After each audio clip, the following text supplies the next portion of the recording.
Est-ce vraiment possible d'être libre?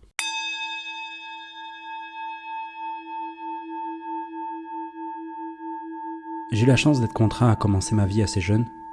J'étais beau, puissant, assez respecté, j'ai gagné bien ma vie. Je bossais dur et savais que l'école ne m'aiderait pas à atteindre mes objectifs. Quel objectif? Je ne savais pas vraiment. Après tout, c'est pas comme si quelqu'un nous aidait à trouver notre voie. J'ai compris que le travail paie. Et mon environnement à ce moment-là ne m'encourageait pas vraiment à penser autrement. Et proposait même des alternatives qui marchaient vraiment. La tête pleine de rêves, j'avais donc deux choix à faire. Partir dans le salariat, ce que je m'étais promis de ne jamais faire, par réflexe quasi instinctif, mais c'était une voie plus sûre, et pourrait me convenir en vue des nouveaux modèles qu'on nous présentait. Ou prendre le chemin mystérieux et de tenter de me frayer un passage dans l'entrepreneuriat, à une époque où peu de choses étaient documentées, où beaucoup retenaient de l'information pour en vivre. J'ai donc choisi une voie entre les deux, une sorte de mix. Je me suis laissé 1 an pour apprendre de ceux que je pensais être les meilleurs en France, puis je montrais mon projet. Mais au fond de moi, je le savais, j'avais fait un pacte avec le diable. Et ce pacte m'aura enchaîné pendant 5 ans, contrairement aux 1 an initiaux dont je m'étais promis de faire. Comme dirait l'autre, à qui troque sa liberté pour sa sécurité ne mérite ni l'une ni l'autre. Les premiers signes d'alerte furent la prise de poids, la négligence de ma santé, la caféine à des heures impossibles, la cigarette pour décompresser, puis le Covid est arrivé et le monde s'est arrêté. Et seul avec moi-même, le constat était dur à avaler, et ça a empiré. Je me suis fait virer, ou plutôt j'ai attendu qu'on me vire, passer de boîte en boîte, en sachant très bien que c'était mort d'avance. On peut pas m'en vouloir. Après tout, je venais de sacrifier 5 ans de ma vie pour une chimère. La nuit était devenue mon quotidien. Et je me laissais m'endormir, tout doucement. Mais le sommeil est propice à une chose, le rêve. Ou plutôt pour moi, des visions. Un homme, seul dans le désert. Une femme, un oasis. Et je me suis rappelé de moi, il y a 5 ans. Il était encore vivant. C'est tout ce qui me restait de pur. Je me suis donc laissé emporter par le flux. Et c'est là que j'ai vu le désert, les chaînes qui me retenaient d'avancer, reliées au loin à l'homme que je voulais devenir. Et c'est en sentant le poids des chaînes d'un côté de mon corps que je l'ai vu. L'enfant que j'étais. J'étais à la croisée des chemins. Il a fallu que je vive tout ça pour en arriver là, ou j'ai toujours évité ce moment jusqu'à présent. Je le savais, aucun retour en arrière n'était possible.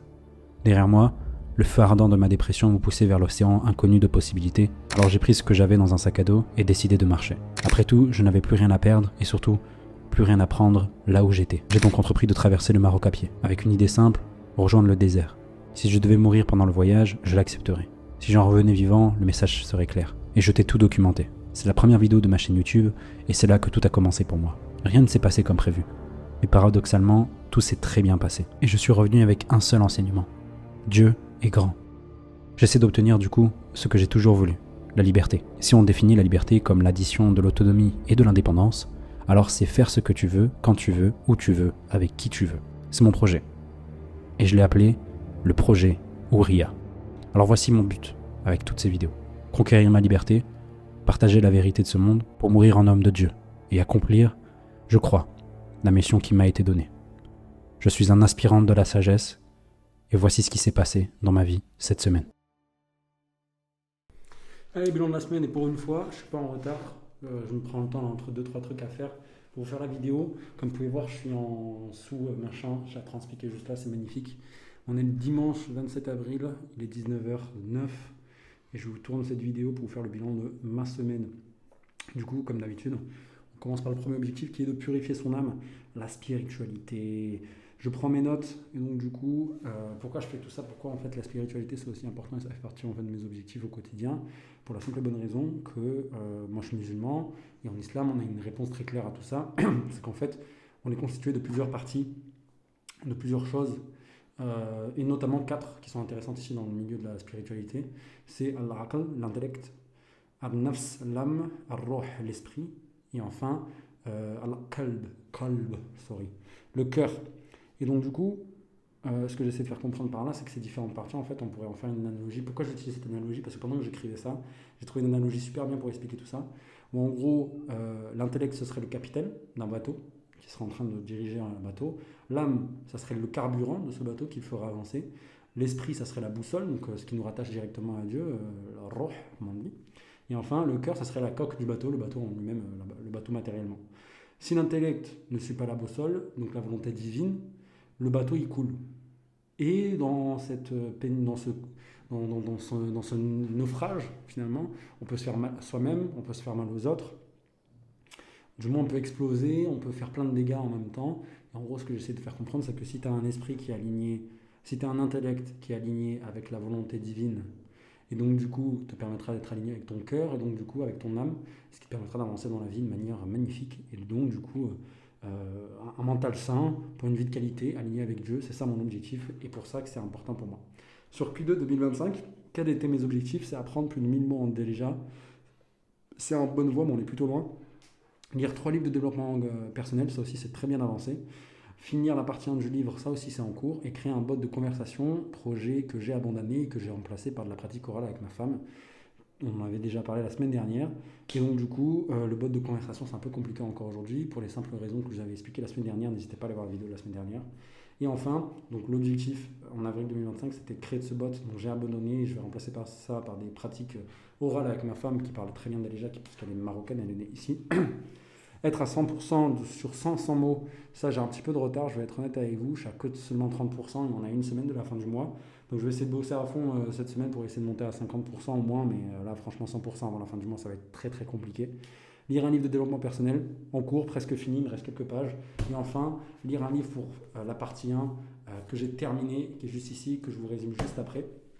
Et donc du coup le bilan de la semaine, finir Transurfing, je ne l'ai pas fait, mais ça a été une erreur de ma part, pour la simple et bonne raison que moi j'avais calculé qu'il ne restait qu'une semaine dans ce mois, alors qu'en fait il reste la semaine prochaine, pardon. Donc j'ai pas fini Transurfing, donc ce livre-là que je dois lire, que bien sûr je vous résumerai une fois que je l'aurai terminé. Script de visualisation guidé, je l'ai créé, mais j'ai pas tourné la vidéo, j'ai pas tourné en fait le script de cette visualisation, pour la simple et bonne raison que j'ai pas eu le temps. Ou plutôt que j'ai pas voulu me donner le temps pour le faire, mais là j'ai créé le script ce dimanche là en étant au café, et je pense que demain dans la journée j'arriverai à faire je ferai tout ça quoi. Je finirai, je tournerai ce script et je finirai du coup tout ça, ce qui me permettra d'avancer dans mon objectif de faire de la visualisation tous les jours. Acheter un nouveau livre, encore une fois, en fait la semaine dernière je me suis donné l'objectif d'acheter un nouveau livre. Mais en fait, c'est pas fait, parce que c'est lié à au premier problème que j'ai eu, que j'avais mal calculé les semaines. Donc en fait, je vais l'acheter la semaine prochaine, ce livre. Le livre en plus de développement personnel que je dois acheter. Et commencer la partie 1, ben c'est fait, parce que voilà, j'ai terminé 6 Easy Pieces de Feynman. Feynman, pour vous faire un petit rappel sur qui est Richard Feynman. Richard Feynman, c'est un mec qui a été important dans l'histoire de la physique et des sciences de manière générale, parce qu'il est né au début, il est né en plein milieu de l'essor de Einstein, etc. Donc avec sa grande loi sur la gravitation, etc. Donc le gars est arrivé dans un monde où on en connaissait un petit peu plus sur la physique des grands objets, donc la physique des corps célestes finalement, donc des planètes, etc., de comment elles fonctionnaient, pourquoi s'attirer, pourquoi se repousser, etc. Et il a commencé ses études en plein milieu du boom de ce qu'on appelle la physique quantique, donc la physique des tout petits éléments, des toutes petites choses, des atomes, etc. Et ça a été un très très bon partisan de la vulgarisation. Il a une vie qui est assez incroyable, c'est un peu un scientifique stylé si on peut dire. Il était déjà très très beau, c'était un homme qui était une icône de mode, il s'habillait très bien, il avait un physique assez intéressant. Il a gagné un prix Nobel aussi. Il a participé sur des grands projets liés à la reconstruction, à l'évolution des États-Unis comme superpuissance, notamment dans le nucléaire, etc. C'est quelqu'un qui a vraiment énormément participé et qui est un petit peu, on va dire, une personne c'est un peu le Steve Jobs, on va dire, des sciences modernes, si je peux me permettre de dire ça. Mais en gros, c'est un gars qui a réussi à vulgariser à une audience large les sciences de manière générale. C'est pas Uber Reeves, c'est pas le Uber Reeves, parce que Uber Reeves c'est encore autre chose. C'est les années 90, c'est le fait de vulgariser au grand public. Mais en gros, il a réussi à vulgariser des systèmes, des problématiques très complexes à des universitaires qui venaient de rentrer en cours. Ça fait une bonne transition parce qu'en fait, ce livre-là, c'est la retranscription de ces 6 plus importantes conférences sur l'introduction en physique qui est donnée en fait à des étudiants qui viennent de rentrer à Caltech, donc California Tech Institute, qui est l'équivalent du MIT de la côte ouest des États-Unis. Et il reprend en fait ces 6 conférences qui sont très intéressantes. Et malgré le fait que j'avais un petit peu peur que le niveau d'anglais soit un petit peu élevé, au final pas tant que ça. On est sur des choses qui sont très intéressantes, mais c'est vrai que il parle quand même à un public universitaire, et c'est un universitaire lui-même.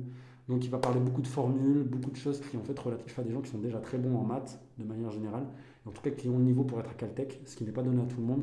De rentrer à Caltech, c'est très compliqué et il faut avoir un bon niveau, on va dire, de mathématiques.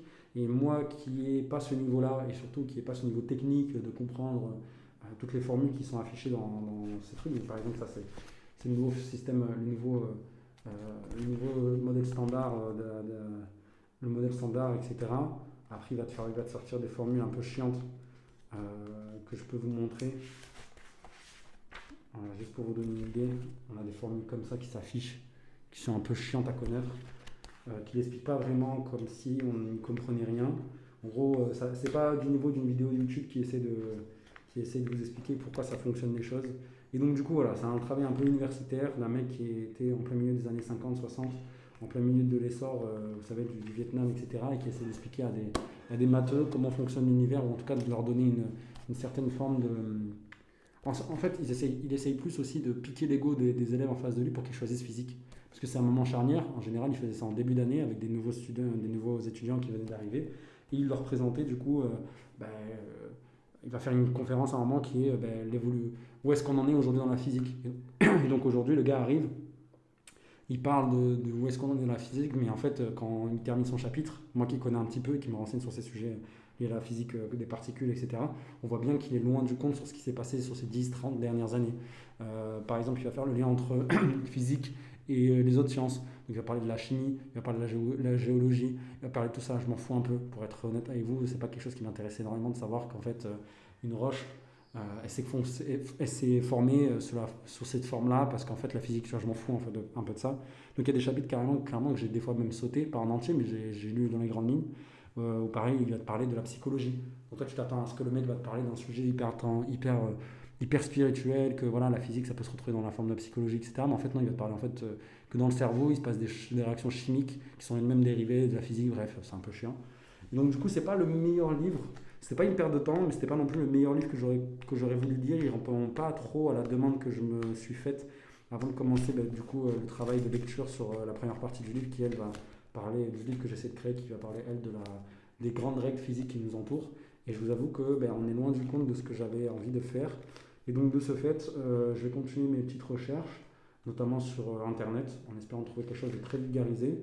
Parce que l'objectif, en fait, pourquoi j'avais lu ce livre à la base, j'avais un objectif simple, c'était de trouver en fait un livre qui me permettait d'expliquer les grandes lois qui sont en fait qui sont en fait dans nos vies et qui nous empêchent tous. Parce que la première partie du livre, j'aimerais bien créer en fait un chapitre dans lequel je puisse parler des lois fondamentales de notre univers, dans lesquelles on est tous contraints, et faire un lien avec nos vies de tous les jours. Et ça, c'est vrai que c'est compliqué parce que c'est souvent en fait le cas de livres comme ça, comme Transurfing, mais j'ai jamais trouvé en fait un scientifique qui arrivait à faire ouvrir les consciences sur ce genre de trucs. Et c'est vrai que là, j'ai pas pris le bon livre. J'ai pris le livre d'un universitaire en fait qui parle à des universitaires, et j'aurais peut-être pas dû faire ce choix-là. Du coup, j'ai revu un peu les lectures que je vais faire dans les prochains mois, et je sais à peu près lequel je vais acheter dans les prochains mois, lesquels livres je compte lire. Et donc voilà, on est là.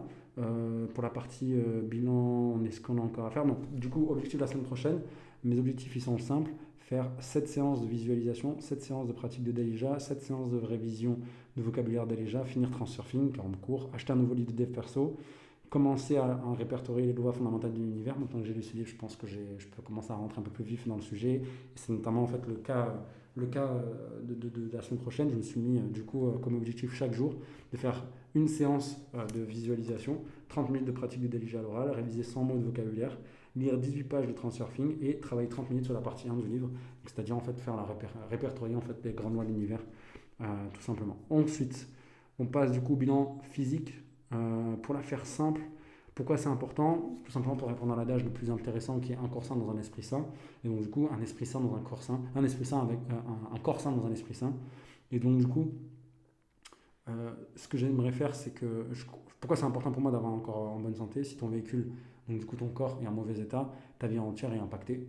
Et étant donné que l'alcool, qui est le cœur, qui est le pendant en fait matériel de notre lien avec Dieu, s'il est en mauvaise santé, sachant que c'est le muscle le plus important de ton corps, c'est la seule chose qu'on peut te retirer, j'ai envie de dire, et tu vas mourir. C'est le seul muscle dans le corps où tu pourras faire ça, et je crois même que c'est le seul organe qu'on peut te retirer et que tu peux mourir. Euh, techniquement, ton corps il meurt, je crois. Non, non, en tout cas, c'est le seul muscle qu'on peut te retirer et qu'il faut entraîner. Et que si on te l'enlève, tu meurs, sachant qu'on peut t'enlever des tas de muscles, le biceps, tu vas continuer à vivre, etc. Mais par contre, le cœur, attention. Donc, du coup, mon objectif sur QD est très simple, c'est atteindre 10% de body fat et maintenir 85% de masse maigre. Et mon objectif sur avril, c'est 2025, c'est de descendre à 18,53% de body fat depuis le 14 avril où j'ai commencé du coup cet objectif avec un départ à 21,29% de body fat et stabiliser ma masse maigre à 85 kg. Donc en gros, ne pas perdre de poids, ne pas perdre de muscle, mais perdre du gras.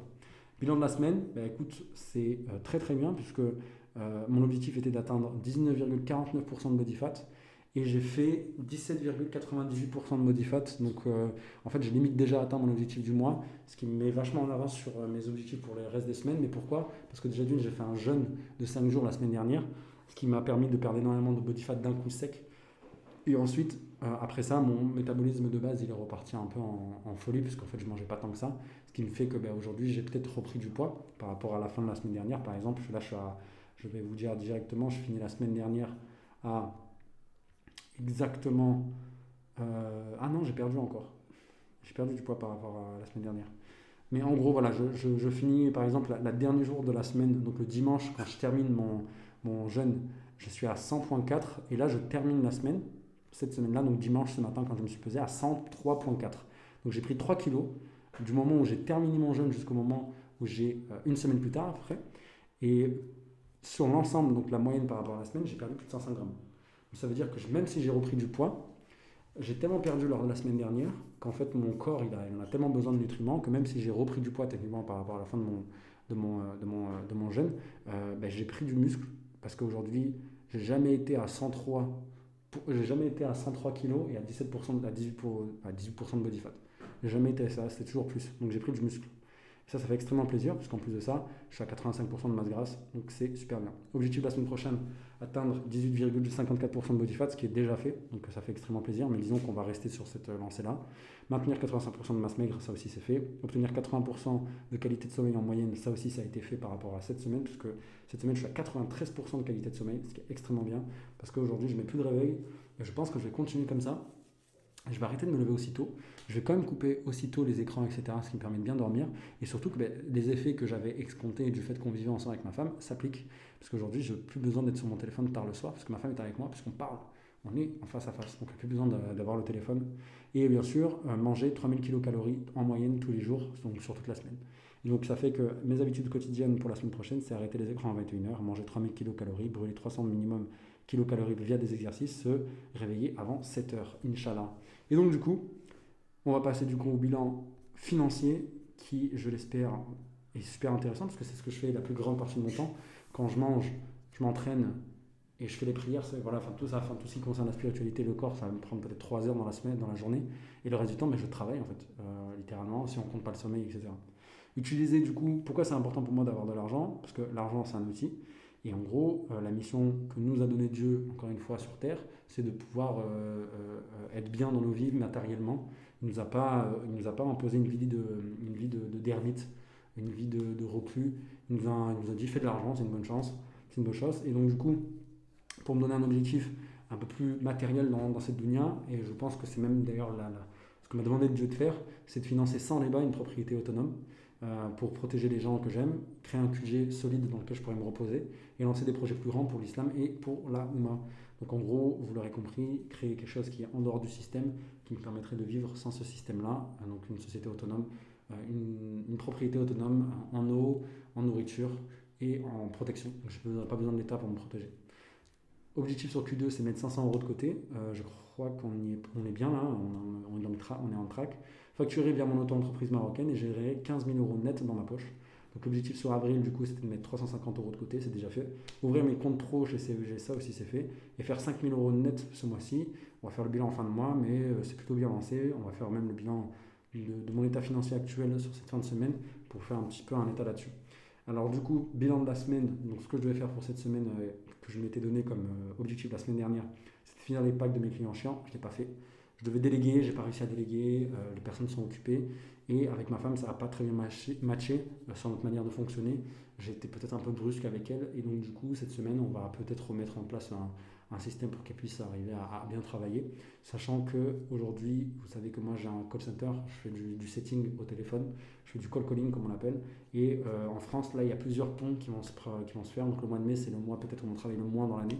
Et donc du coup, il y a beaucoup de ponts. Il y a un pont presque chaque semaine. Sur les 4 semaines de mai, il y en a un pont sur 3, sur 4.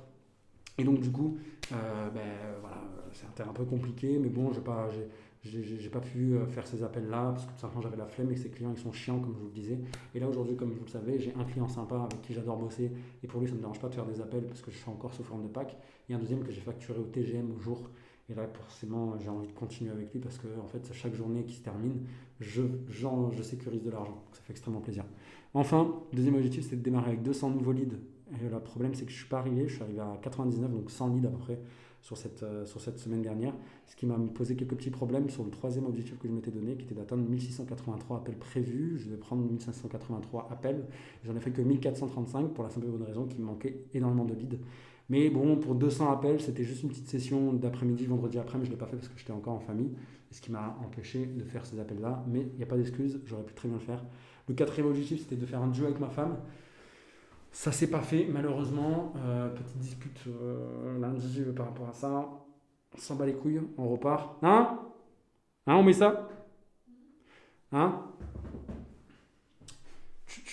On met ça? Ouais, tu vas faire des appels et tout avec moi. Tu vas faire des appels avec moi la semaine prochaine.